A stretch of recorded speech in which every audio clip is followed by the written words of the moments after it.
My name is Patricia Guthrie, and I am an associate professor in the Department of Human Development at California State University, Hayward. What is your definition of the African diaspora when you use this term? When I use this term, I think of all people everywhere on the planet that are of African descent. And I think I should qualify that because I was talking to a cab driver this morning, telling him about the conference, and told him what it was and gave my definition. He said, "Oh, that's everybody, because we're all from Africa." And I said, "Yes, that's absolutely correct. We are all from Africa." So maybe I should modify that and say those that identify as being of African descent, because in fact, we are, all of us, whatever your ethnicity is, we are all ultimately, we were originally from Africa. So it's people who identify as being a descendant of someone from Africa. Why is discussion about this topic important?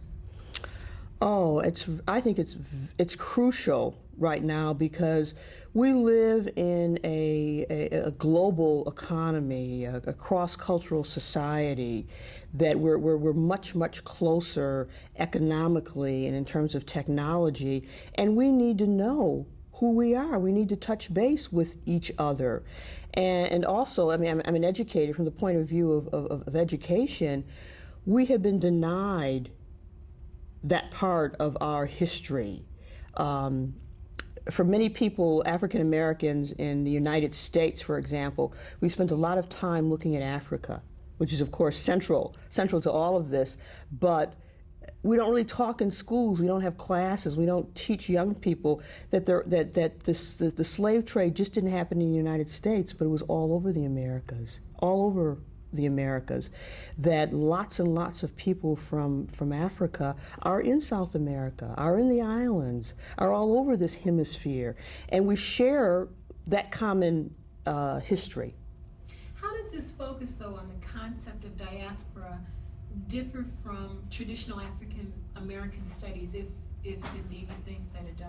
Oh, I think it differs very much, because I think with traditional African American studies, ethnic studies, black studies, that the look has really been, the pull is the United States and Africa. No, the United States and West Africa has been the line, the connection, and not looking at our brothers and our sisters in Brazil and in Peru and in Mexico. It's been a narrow one, I think.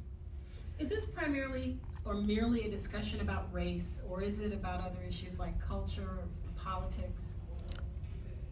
Oh, it's one about, I think it's a lot more than about race. I think it's really a whole lot more about race. I'm trying to think how many people have even mentioned or had papers. I don't recall any papers even in the conference with the topic of race. I think it's one about culture, about history, about society, about folklore, about music, about art, about dance, about dispute settlement, all those kinds of things that really don't have anything to do with the argument of race. That could be a whole other conference in itself. What are the political implications of this discussion in the focus on this topic, if any? Oh, I think there are clearly political ramifications from the questions that have come up in the conference, having to do with ethnicity versus nationality, and lines of ethnicity or inclusion and belonging, cross-cutting national boundaries that were, of course, superimposed on all of us. I think there's some real political implications. And also, a conference of this kind empowers people. It empowers me. I mean, I was excited about what goes on here. And any time you empower poor people, people of color, people in the African diaspora, it is political. To empower people is political. So on a lot of levels, I see what's going on here is political. What do you see as the benefits of this focus on diaspora, and for whom? Well, I think the benefits for me on a personal level, and I think for the other women and men participating, it's immediate. It feeds not only our intellect and our scholarly work, but it feeds our souls. Clearly, but the other levels from that, oh, we don't even know. There'll be publications, there'll be visits. I've been invited places that I never even thought about going. So the ripple effect of this, there are people here who chair departments, who decide curriculum. So I think there are going to be a lot of effects, and we can't even begin to imagine what those effects are going to be at this point, but they're going to be important. Are there any negatives related to the focus on the African diaspora? Negatives, I can't think of any kind of negatives at all. I mean, other than, and this has been addressed at the conference, that a great part, or a part of who many of us are who identify with Africa, there are influences from other places as well. And that has been mentioned. We are here in the Americas, Africa, but we have also forged new patterns of culture, new practices, new rituals, new societal types have been formed. But that hasn't been lost here, but it's a caution. What issues do you think people need to take into consideration when discussing this topic of diaspora? Now, what issues I need to take into consideration?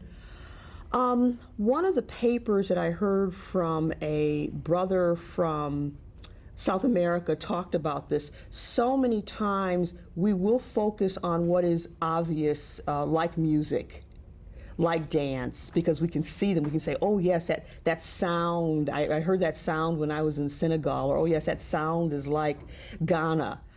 But I am interested in looking at things that were not so easily discernible, like questions of identity, questions of personhood, dispute settlement. And some of those have been touched upon here, but I would like to see more work in those areas of things that we can't necessarily see that are more cognitive. You also chair the Women's Studies Department? Yes, direct the program of Women's Studies. Are there any issues relating to women that you see as being particularly of concern as people talk about the issues of the diaspora? Oh yes, there are issues, and this affects women in Africa, women in the United States, women in Central America, South America, and the islands. The issue of education and development is a real big one. In many countries, if there is some education, it many times will go to men first. So the old gender issues. And if any country, any society, any group is to move forward, women, girls, the girl child, has to be seriously looked at. How do you see this, we're at the conference, but how do you see this idea of the diaspora manifesting itself into a concrete reality in the world in which you live and operate and function? What forms or formats do you see it taking shape? One way, because I'm in higher education, that is not only how I earn my living, but it is one of my passions, that we really need to look at some curriculum in colleges and universities. How are we presenting Black people? What kind of courses do we have? What's included in reading lists in ethnic studies classes and women's studies classes and history classes, in anthropology classes and sociology classes? Do we only look at ourselves in an isolated way? Are we looking at the literature and including the works? Because it's here now. If we have the opportunity to invite a speaker to our campus, who are we inviting? Because Central America and South America, they're close, they're nearby. We can get people up here. So I think that's very important. Also, not only do we need to expose ourselves culturally, but I'm a real pusher for language. That's a wonderful thing about the conference. I'm hearing Portuguese, I'm hearing Spanish. The language is here, and there is simultaneous translation for those of us who don't speak 2 and 3 and 4 languages. That's another thing that we can take back to our institutions, the importance of speaking more than just English. Why do you think this conference is important? Why do I think this conference is important? To bring the kinds of issues that you and I have been talking about to the fore, because there are many people, a good number of them represented here in the conference, have been doing this work individually. They're struggling in Chicago. They're struggling at Temple in Philadelphia. Somebody else in California is talking about these issues. But to bring it all together, as I said earlier, isn't empowering. And there will be spinoffs from this in terms of publications and what have you.